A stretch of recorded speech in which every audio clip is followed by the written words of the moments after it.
In the 250 division, finishing in third, riding for Monster Energy Star Racing Yamaha, Justin Cooper.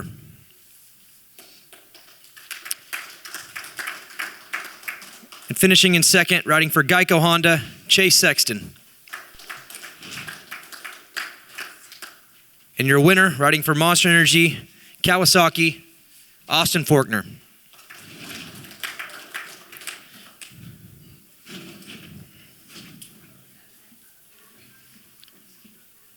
In the 450, finishing in third, riding for Red Bull KTM, Cooper Webb.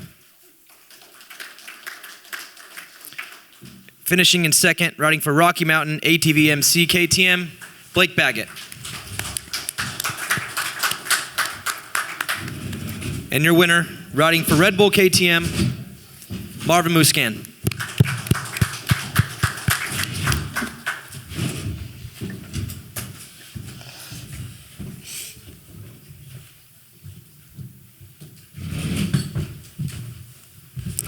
Congrats, guys.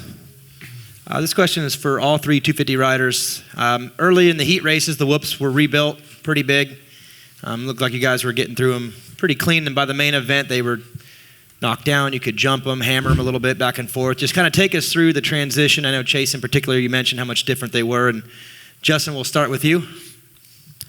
Yeah, pretty fresh set. I was heat 2, so those guys tore them up a little bit, but yeah, was able to get on the back and just kind of pin it through them, but I knew the main event time, they were going to come around and be pretty tough, so it's pretty much how it was. I got my line figured out on the sight lap, and it just seemed like when you were jumping, if you came up a little bit short and clipped, it would really like throw the bike and almost just like get you out of shape, I guess, so you really had to downside each one that you were jumping and stay focused because it's pretty easy to swap out. Yeah, like you said, the heat race, they were fresh and they were actually really fun. They were fast, and I was first heat, so I went out for the main event, and I tried to jump through them in the sight lap, and it didn't work out. And then first, 4 laps of the main event, I felt like a sea rider on the whoops. It was bad. I was really struggling to jump, and finally figured it out. I think like fifth lap maybe, and got it down. By the time I got it down, it was way too late. Austin was gone. So yeah, it was a struggle for sure in the first opening laps, but need to go home and work on it, obviously.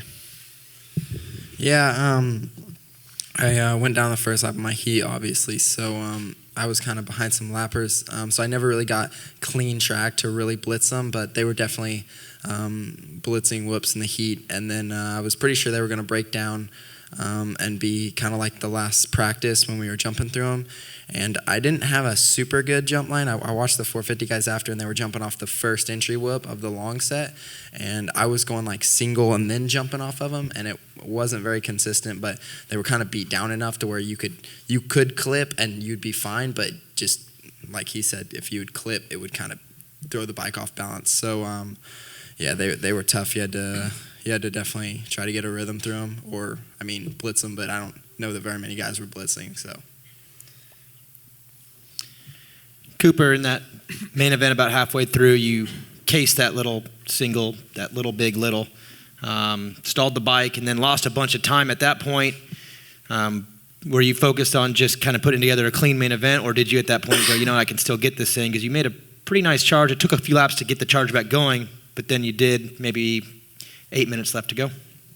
Yeah, unfortunately I had this stall there. I can't remember who I had just passed, but had this stall, and definitely took some time to get going. Had to roll the triple and stuff, but yeah, it was a good charge back. I put my head down. I saw the guys in front of me were charging hard and going for it, so I knew I had to do the same to try to make positions and get up. So and then I had a moment going into the bales and actually somehow passed Eli that way. So a little wild ride, but yeah, I was stoked. It was a good charge. Got right up to the pack, and just ended up third. Blake, you mentioned on the podium that got into some lap traffic there once you got to Marvin. It looked like at maybe one lap where it looked like 3 90s in a row there was someone sitting in it. Was that pretty much what caused you to lose that track of him? Because once you got to him, little mistakes with those guys, and then you lost it, weren't able to get it back. Yeah, just his track was busy and tight and stuff. So there was kind of one line, of course, in the whoops. There was one main jump line, and there was one off to the side. So if somebody was there, you could try to go around, but you lost time. And then after that, a lot of inside one rut that was the main line to take. So if somebody was there, it was tough and just lost a little bit of ground. But we were all racing the same guys, same track, and just need to figure out how to get around the lappers a little bit cleaner. But got to give it up to Marv, and Coop was keeping me honest. I seen that he was coming, and I knew that if I slacked off, he was going to be on me. So ideally, I wanted to be the first KTM, but I guess I'll take being in the middle of them. Marvin, near the end of the main event, they had both gotten pretty close to you, and then it seemed like all of a sudden you found an extra gear and rode. It looked visually like you rode more aggressive maybe the last 3 or 4 laps. Is that what happened? Did you find some kind of a comfort with the track? But you could definitely visually see that something changed in your riding. It was a lot more aggressive to close it out. Yeah, for sure. I mean, it was a long main event, so start looking at the time, and it was like maybe 5 minutes to go. So I knew they were charging right behind me, so I really wanted to be smooth and mistake-free. My whoops were pretty clean. I wasn't sure if it was the best way what I was doing, but I kept doing it. And then right after that over the table, I knew if I would get that clean, I'll be fine. And another section. And towards the end, I was able to get it done clean. So I knew if I would have done that, it would be okay. But so the rest of the track, I mean, just do my own thing, and it was good. So I was definitely happy with the end of the main. It was some lappers too, it was definitely like I said, super long main event. I was charging, but I was not able to ride the way I wanted to. I wanted to be smooth and not make mistakes. So I haven't been in that position in a long time. So it definitely feels good to get it done.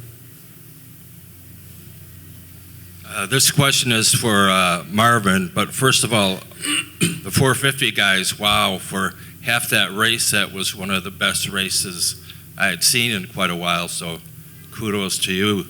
But Marvin, I probably expected you to win a race by now, and I think you probably have too.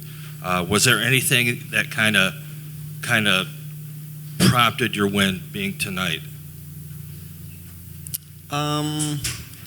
Well, yeah, I mean, it's been a long time coming, but I've been trying my best every weekend, and so some weekends, some races, I've never been in the really great position off the starts, and some of them I did, but I was not able to make it happen, and maybe the other races where the speed was really, really good, but never make it happen off the start. So tonight I was very confident on my starting gate, and my whole shot was, to get a whole shot tonight was super important, and it was time.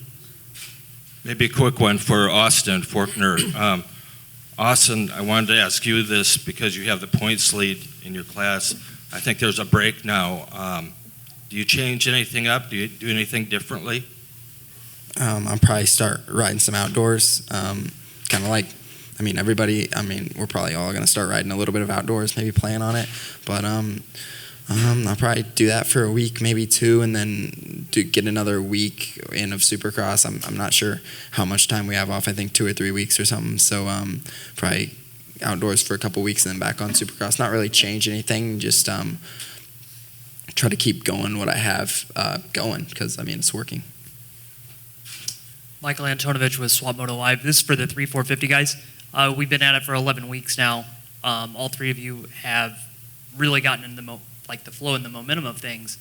What's been the biggest thing that you guys have felt like in these last maybe 4 weeks that things have gotten on? And now as we're in the final run for the championship, does anything change, or is it business as usual? We all ride KTMs. I don't know. Is that the right answer? I just mean more like at this point in the year, Marvin's gotten much better after having an injury through the midway part of the year, or the early part of the year. Cooper's in the championship swing of things now. You've excelled and really progressed these last few and strung together good finishes. Has something clicked for any of you guys lately, or has it just been, we're in the flow now? Yeah, definitely in the rhythm of every weekend racing and following the program during the week, and that's basically it. And I think we definitely race every Saturday and ride 2 to 3 weeks time a week. So just gotta keep on going, and it's been working. The last few years I've been doing pretty good, and this year it's been a little bit different with a little off-season injury, but it was definitely the plan to get better and better, and definitely going on the right direction right now. So we keep charging and follow the program. Yeah, I think it's just like you say, 11 rounds straight so far, and 6 to go. So it's just getting to that grueling part of the season where you start making little changes during the week because it's long, and it's definitely not over yet. A lot can happen, and just keep plugging away and hope that there to capitalize on mistakes and try to get points every round. Yeah, I think we'll just do the same thing. I mean, it's cool. This is our third sweep of the season, so that's pretty cool. And I feel like we've all been up here quite a bit, so it's cool to race these guys. And during the week, obviously me and Marv are riding together, and so it's cool to transfer it to race day. I put up a new internet tower. It's 90 feet, so I'm going to put a camera so I can see what Coop and Marv are doing at Alden's. I'm going to spy on them. I'm only 3 miles away. I think I got line of sight now. Just get a drone, man. I think they'll be able to see my tower. I'll put a blinking light. I can hear them. Steve Giberson with Vital MX. Marv, how hard was it to be consistent through those whoops during the main event? Early on, it looked like there was more variance, but toward the end, did you kind of find a rhythm in there? Every single lap it was definitely tough and pretty easy to make a mistake. You really had to be precise, and like I said earlier, I wasn't quite sure if it was the right way what I was doing through the whoops, but at least it was pretty consistent, and I was able to land on the very last one and make sure I get the right ender right after clean, and I got better right after that, like right there at towards the end of the moto, and I needed to fix that because I think that's where my leg was catching me. So, but yeah, the whoops. It's pretty cool to walk the whoops after the main. You realize even more how rough it is. When you're racing, you go through there every lap. It's getting deeper and deeper and rougher. But when you walk the track, you're like, holy cow, it's super rough. And sometimes you wonder how the bike get through that. So it was interesting. When you walk it and you can see different lines. And when you're racing, it's kind of hard to change it. You don't want to make any mistakes or that. But I guess I was okay through there, so I was happy. Austin, talk a little bit about the heat race crash. You kind of had to pin it through there in the heat, and then pretty late gate pick also. Yeah, I think Justin was next to me in the heat race, and I was like, I didn't want to let off until he did, and I went in way too deep and just jumped into the tough block, and then got ran over by a couple guys. That sucked, obviously, and then I think I only got 5th in the heat, so it was kind of, a little bit squirrely coming through guys. That was kind of the first time I had to do that this season, so it was a little bit squirrely, and I didn't want to run into the back of somebody and make it even a worse situation. So I actually ended up getting a pretty decent gate. I was 2 inside of the box. I was kind of surprised because I figured I would be either outside of it or way inside. My rut wasn't perfect, but I kind of wheelied a little bit out and set my front end down, at the best that I could have, and got a good start in the main. So that's what that helped. My question is for KSSC, the senior Supercross guys. So towards the end of the race, you guys were charging hard the entire race. There was a lot of back and forth. It was, everyone was on their feet and kind of watching with the other photographers, and we're all kind of like agape watching you guys go by. But did you guys, with the track conditions changing towards the end, did you guys kind of dial back to preserve your spots, or were there a little bit of a side team ordering going on there? Because all of a sudden it seemed like something switched and everyone just was riding really consistently but not really trying to pass each other. Did someone tell you something, or on No, the pit board? Or? I wanted to pass you, Marv. Sorry. Really? Yeah, sorry. That's what I figured. Coop, I didn't want you to pass me. I'm sorry. No, I think the track was getting so bad that I I mean, I was trying to hit my marks, but I don't think I hit the same 6 inches one lap out of the 26 or 25 laps. I was all over the map. So I think that by that point we were like, we're going for it, but at the same time, you're not going to try to put it in the net or anything like that. So.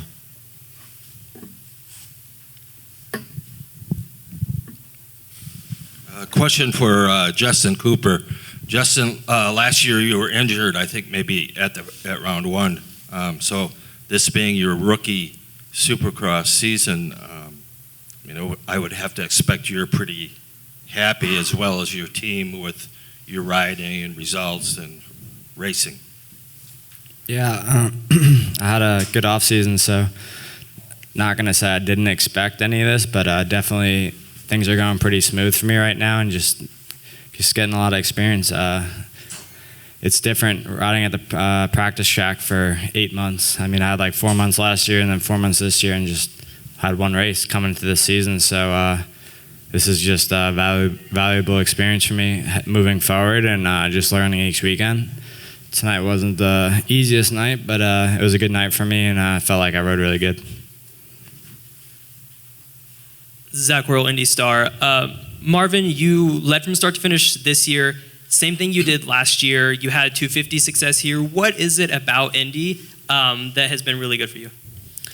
Well, I don't know. Definitely, when you win a couple of times in the same stadium, you obviously love it. Obviously, it's coming into the weekend. I definitely thought about it. I had a great race last year. I won, and maybe I won twice on the 250. So coming into the weekend, I was definitely happy to be here and excited, and yeah, I'm like, maybe that's time to win. There's something to this place that I don't know what to say. I just that's the way it is. So I really like the dirt. I always get rutted and really technical. The whoops get super chewed out, and I think last year was even more softer. It was, but yeah, it was same kind of track, and super technical, and I love it. So I needed to really execute it good and get a good start, and the riding's been pretty good. I just like I said, hit my marks, get a good start, and be in the right position right away, and then I can make it happen. I'm pretty sure I could have done it earlier, but with better starts. But hey, those guys race really hard, and but looking forward to next weekend and the rest of the season. And then that leads into my next question for any of you guys that want to answer. We've got the soft dirt here. It breaks down really easily. How challenging is this track? And then compared to the rest of the season, where does the challenge factor rank with all the tracks you guys go to? This was only my second time here. I always did West Coast, so usually this one last year was really rutted, I remember, and then it wasn't as rutted this year. It broke down a lot, but I think all the tracks moving forward have their own, technicalities. We go to 2 new ones, that we don't know much about, so that'll be exciting. And then,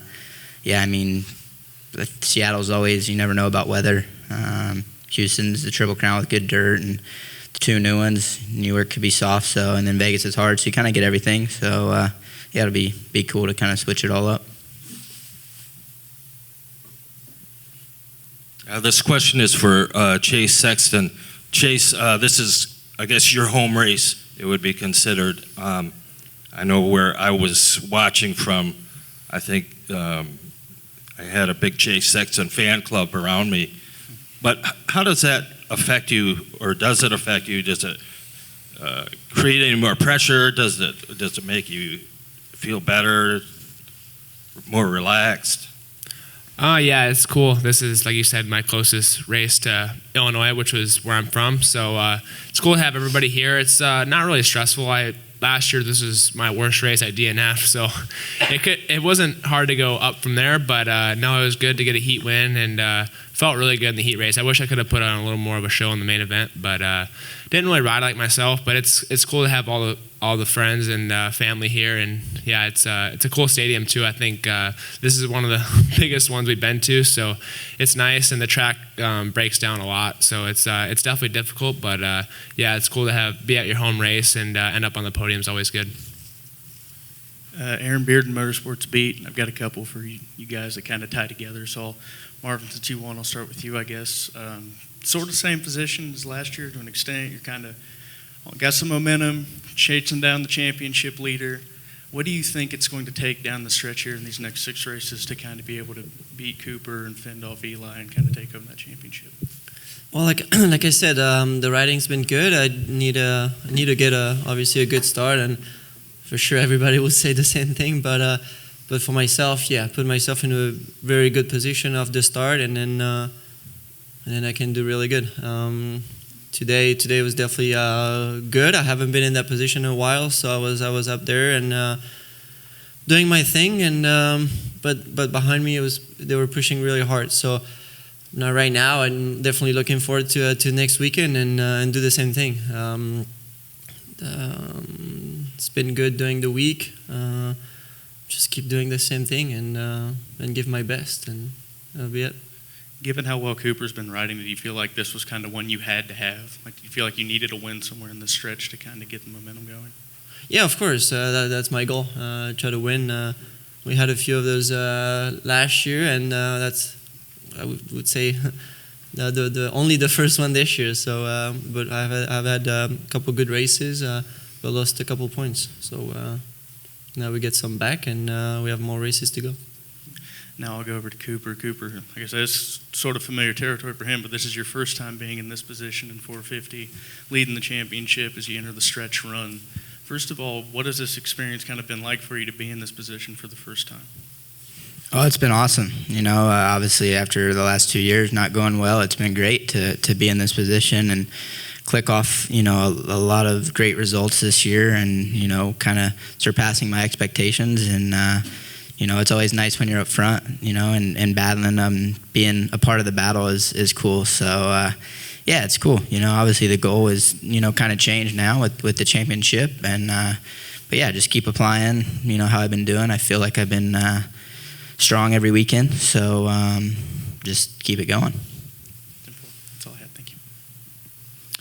Last question for Marvin before we go. Before tonight, you hadn't led any laps this year, and the starts have obviously been a little tough for you. But in the main event, you started outside the box. Was that a decision that was made to maybe get away from Cooper, Eli, Kenny, and the guys that you're racing the championship, or was there a line out there that you liked? It seemed pretty far outside and kind of an odd decision at the time. Obviously worked out, but what went into that decision? Yeah, definitely the lines were pretty rough on the inside. Yeah, and also, getting a little bit away from the good guys. I feel like it was a good position to be outside the box. And, it's it's hard to make the decision. You're like, okay, am I going there? Am I not? Am I going inside? And, okay, let's chance it and try my best. And it worked out really well. So, when you see Blake in practice, he was like all the way there and then get the whole shot. It's possible. So that was... But I'm really happy because, like I said, it's kind of hard to make the decision, and you have to make it. So I did, and it worked out good. And after you made the decision and Blake went 3 gates to the outside of you, was that a little nerve-wracking? Actually, the gate that Blake took, I looked at it, and it was actually pretty good, but too far outside. So no such thing.